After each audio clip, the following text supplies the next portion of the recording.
Commander, we have a Code Violet diplomatic incident in Base 7.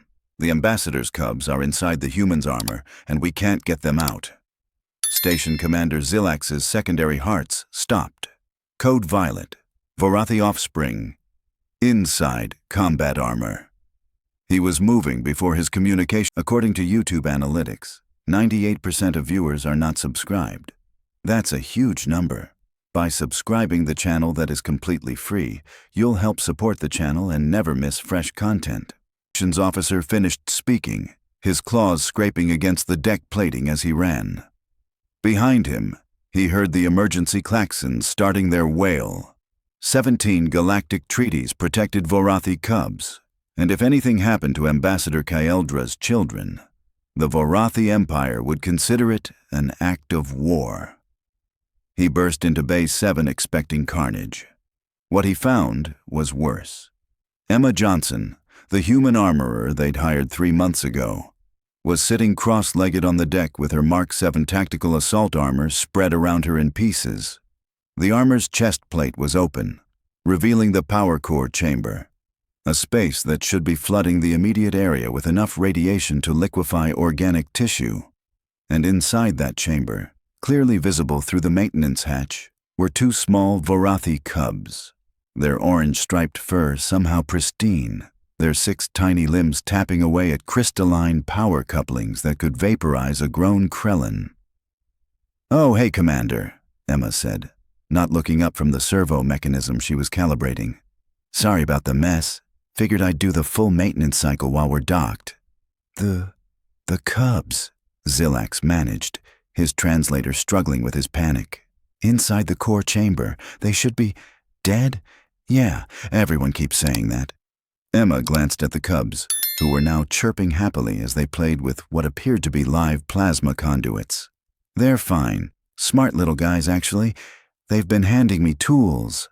Handing you." Xilax's voice hit a frequency that shattered his translator. He switched to gestures, pointing frantically at the armor. "That environment reads 200 degrees above Vorathi survivable temperatures. The radiation alone is well within OSHA guidelines." Emma finished, pulling out a scanner and checking it. "See? Totally safe. Well, safe-ish. I mean, I wouldn't let them stay in there all day, but for an hour or 2 while I'm working, they're kids. They want to help." Ambassador Kaeldra came sprinting into the bay at that moment, her diplomatic robes flapping behind her. Her faceplates flared in absolute terror. "My children! My precious children!" She skidded to a halt when she saw them, then immediately began the traditional Vorathi mourning. Keen. "Ma'am, they're not dead," Emma said, looking confused. "They're literally waving at you right now." And they were. 2 small paws emerged from the armor's chest cavity, waving cheerfully. One of the cubs chirped something that the translator rendered as, "Mama, look! We're helping fix the boom-boom suit!" Kaeldra's Keen cut off mid-wail.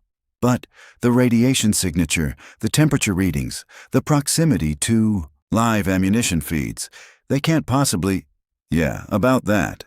Emma reached into the armor and pulled out one of the cubs, who was clutching a plasma welder that was still glowing hot. "Could you tell Stripe here that this isn't a toy? I mean, it's fine. I've got the safety on. But I don't want him to—" "The safety?" Xilax felt his primary brain starting to shut down. "That's a Mark 7 plasma welder. It doesn't have a safety. It's designed to cut through reinforced battle plating." "Well, yeah, normally." Emma turned the tool over in her hands. "But I rigged up a pressure lock so little hands can't activate it. Basic childproofing. You know, like outlet covers." She did not, in fact, know. Nobody in the galactic community knew what outlet covers were, because nobody in the galactic community let their offspring anywhere near things that needed covering. The second cub, Spots, according to Emma's casual nickname, chose that moment to pop his head out of the ammunition storage compartment. He was wearing what appeared to be a bandolier of live plasma charges around his neck like a necklace. Every security officer in the bay immediately drew weapons and aimed at the armor. "Freeze! Nobody move! Those charges are—" "Unarmed," Emma interrupted, not even looking up. What kind of idiot works on armor with live ammo loaded? I pulled the detonators first thing. It's basic safety protocol. Spots is just organizing them by yield for me. He's got them sorted by color, see? Very helpful. Helpful, Xilax repeated faintly. His medical training was screaming at him. Those cubs were being exposed to enough exotic particles to give them 17 different forms of cancer. The temperature differential alone should have caused catastrophic cellular breakdown, and yet they were. Organizing ammunition by color, while chirping happily. "Commander, I need immediate authorization for medical evacuation," his communications officer said in his ear. "The Vorathi medical team is demanding access. Also, the Galactic Child Safety Council has been notified and is assembling an emergency tribunal. Also, the Vorathi military attaché is asking about defensive protocols because he thinks we've taken the cubs hostage." "We haven't taken anyone hostage," Xilax roared. "The human is... she's..." He gestured helplessly at Emma, who was now showing Stripe how to check power coupling alignments. "Teaching them basic mechanical engineering," Emma supplied. "What? They were bored. You try telling a curious kid they can't touch something, they just want to touch it more. Better to show them how to do it safely." "Safely?" Keldra's voice had gone shrill. "You call this safe?" "Well, nobody's hurt, are they?" Emma shrugged. "Look, back on Earth, my nephew helps me fix my car all the time. He's 5. Kids learn by doing. It's literally how human development works." "Your species," Xilax said slowly, his world narrowing to a single point of absolute incomprehension, allows 5-year-olds to operate vehicle repair equipment. "I mean, I supervise. I'm not crazy." Emma laughed, actually laughed, while holding a plasma welder in one hand and a Vorathi cub in the other. "Besides, Stripe here is a natural. He's got better spatial reasoning than half my engineering students had. You guys don't let them explore at all." Before anyone could answer, the station's emergency broadcast system crackled to life. "All personnel, Code Violet situation in Bay 7 has been escalated to Code Black. Repeat, Code Black diplomatic incident. This is now an intergalactic affair. Ambassador Kaldra, please report your offspring's status immediately." Kaldra stared at her cubs, who were now both sitting in Emma's lap, examining a targeting computer and pressing buttons at random, while Emma patiently explained what each one did. They looked happier than she'd ever seen them. They also looked completely, impossibly alive. "Status," Kaldra whispered, "is apparently helping." Emma grinned. "See? They're fine. Now, Commander, since you're here, you wouldn't happen to know where I can get more of that synthetic coolant, would you? I'm running low, and the cubs accidentally drained about half the reservoir while they were swimming in it earlier." "Swimming," Xilax repeated, his voice completely flat. "In -200-degree coolant. Yeah, they thought it was fun. Kids are weird." Emma ruffled Spot's head fur affectionately. The cub purred and went back to organizing ammunition. Somewhere in the station's command center, alarms were screaming. Emergency protocols were being enacted. The Galactic Child Safety Council was launching an investigation that would involve 14 different species legal systems. And in Bay 7, a human mechanic was teaching 2 Vorathi cubs how to calibrate a combat armor's targeting system, completely oblivious to the fact that she'd just broken every known law of physics, biology, and intergalactic diplomacy. "Right," Xilax said to nobody in particular. "I'm going to need so much documentation for this." The medical team arrived in full hazmat configurations, their scanners already screaming warnings before they even entered the bay. Dr. Vexia, the station's chief xenobiologist, was reviewing the readings on her datapad with the kind of expression usually reserved for watching stars collapse. "This is impossible," she announced, her mandibles clicking in distress. "According to these readings, those cubs should have suffered complete cellular breakdown 14 minutes ago. Their core temperature should be catastrophic. The radiation exposure alone is totally fine," Emma interrupted, now letting Stripe hold the plasma welder while she guided his paws. "See? You just align it like this. Keep your hand steady. Yeah, perfect. Good job, buddy." "Good job?" Vexia's voice went up 3 octaves. He's wielding a weapon that could cut through the station hull. With the safety on. I told you. Emma rolled her eyes.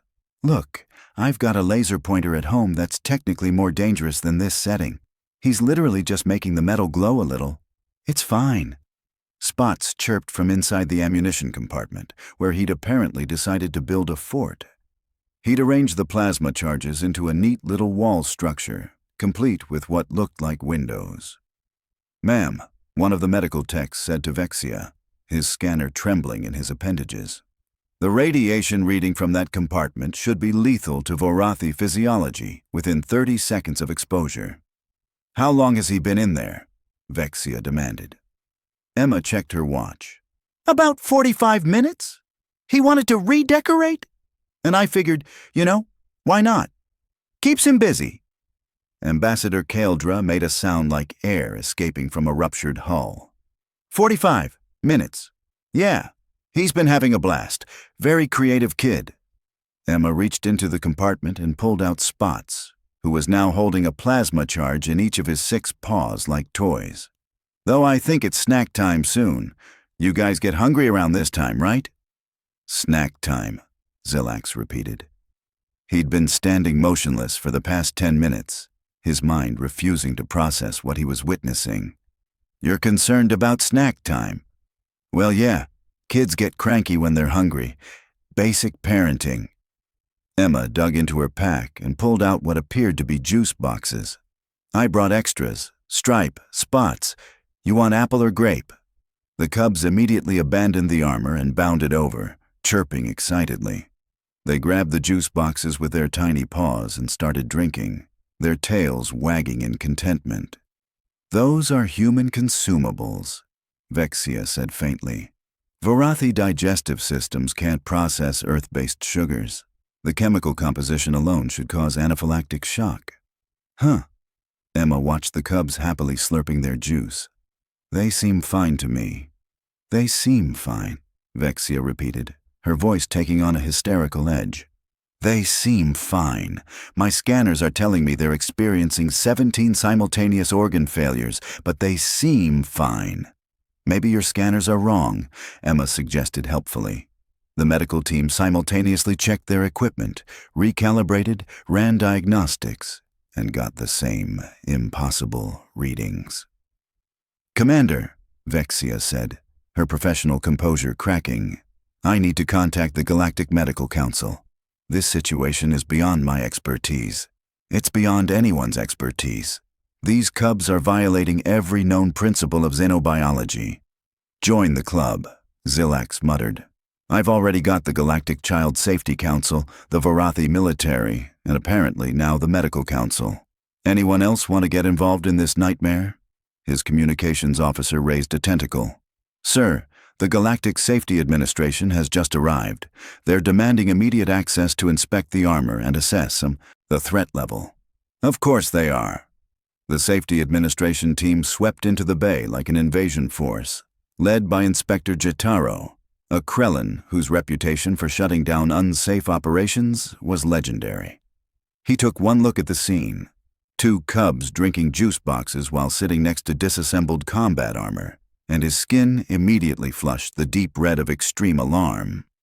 "Unauthorized personnel in proximity to active combat systems," he bellowed, his voice echoing off the bay walls.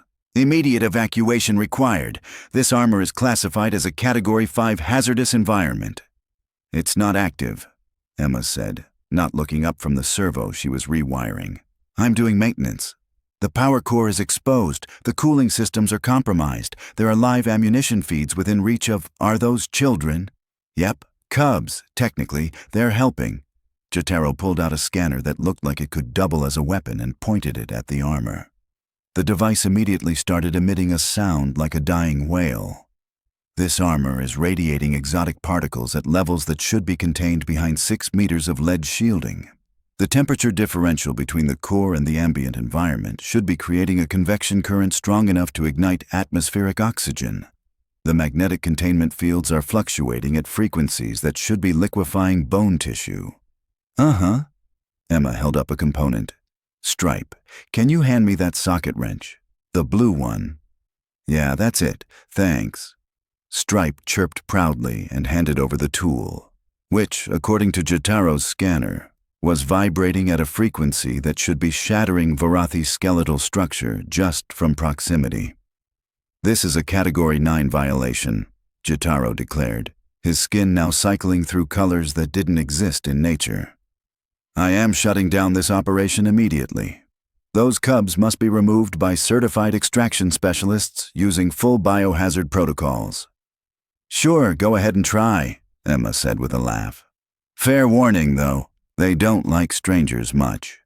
Jataro gestured to his team, who moved forward with specialized extraction equipment designed to handle the most dangerous rescue scenarios. They activated magnetic grapples, prepared containment fields, and deployed a remote drone that could operate in hostile environments. Spots looked at the approaching drone, tilted his head, and hissed. The drone exploded. Not sparked, not malfunctioned. Exploded. Into very small pieces that rained down on the deck like metallic confetti. Did he just... Jataro stared at his destroyed equipment. Yeah, he doesn't like drones, Emma said apologetically. Should have mentioned that. He got startled by one last week and, well, same thing happened. I think it's a frequency thing. They're very sensitive. A frequency thing? Jataro looked like he was about to have a breakdown. That drone was shielded against electromagnetic, pulses, kinetic strikes, and directed energy weapons. It was designed to operate in stellar coronas. Kids are tough. Emma shrugged. Stripe, don't put that in your mouth. That's a focusing crystal, not candy. Stripe reluctantly removed the crystal that could theoretically channel enough energy to pierce a battleship's armor and handed it back to Emma. Kyldra had stopped making sounds entirely. She was simply standing there, watching her offspring interact with technology that should be killing them in dozens of different ways, while they acted like this was the most normal thing in the universe. One of her cubs had just destroyed military-grade equipment with a hiss. The other was casually handling components that cost more than her annual salary, and the human was worried about them eating things that weren't food. Commander, Vexia said quietly, I need to be very clear about something. According to every test I can run, those cubs died 47 minutes ago. But they're not dead. They're healthier than they should be. Their cellular function is actually improving. And I have no idea why. The human, Xilax said, watching Emma show the cubs how to properly torque a bolt. It's something about the human. That's not scientifically possible. Add it to the list of impossible things happening in this bay. Emma finished her demonstration and patted both cubs on their heads. Okay, guys, I need to do some precision work now. Why don't you organize those spare parts over there by size? It'll be a big help. The cubs bounded off happily to their new task, leaving the assembled experts staring at the human in stunned silence. Organize by size, Jataro whispered. She's got them organizing parts that could be used to build weapons of mass destruction. Organize by size. Yeah, keeps them engaged, Emma said cheerfully. You've got to give kids tasks they can accomplish, you know? Builds confidence. Somewhere in the station's command center, another alarm started blaring. Another agency had just been notified of the incident. Another set of experts was about to have their understanding of the universe shattered.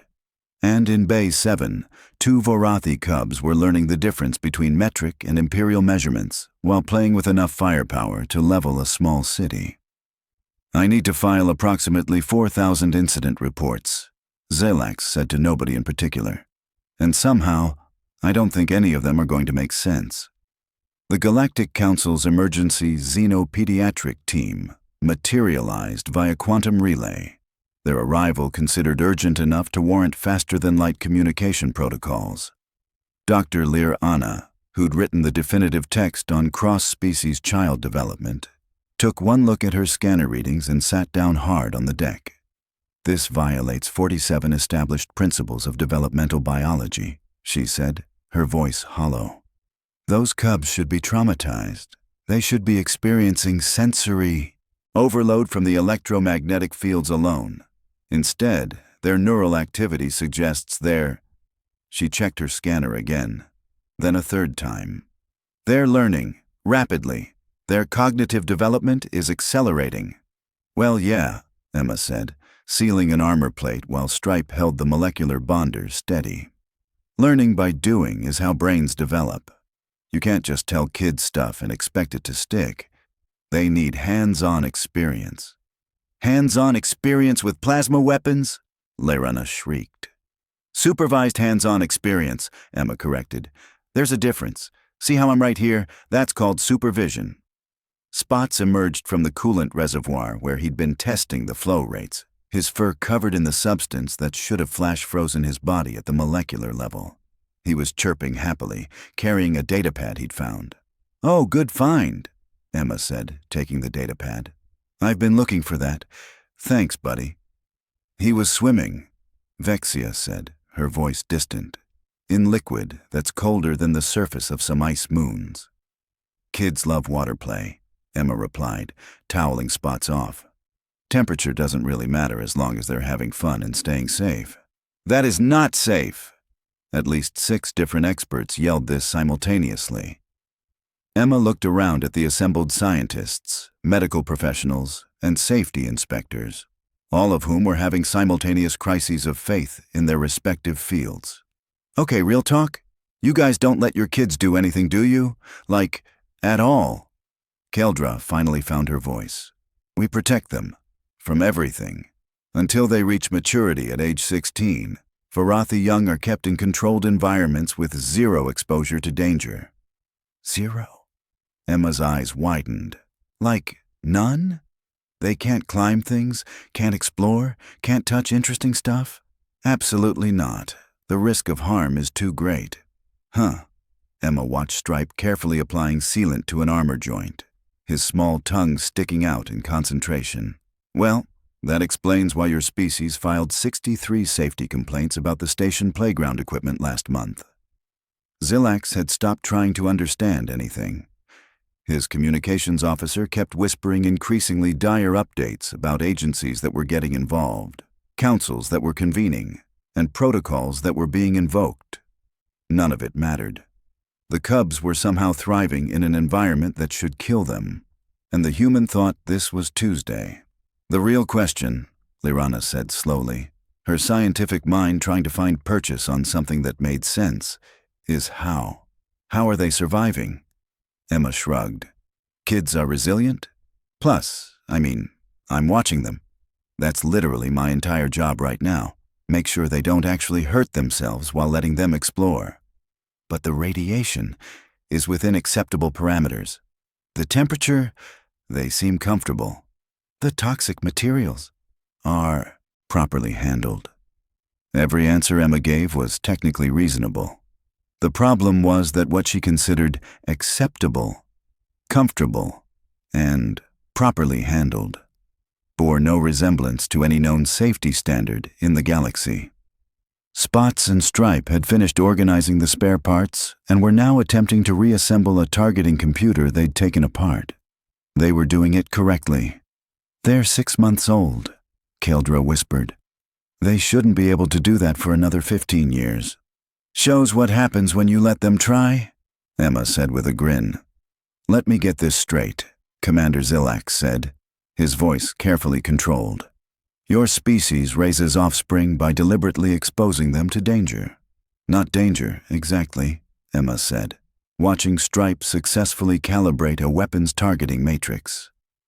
"Controlled risk. There's a difference. You let them try things that are slightly beyond their current ability, but you're right there to catch them if they fall. That's how they learn what they're capable of."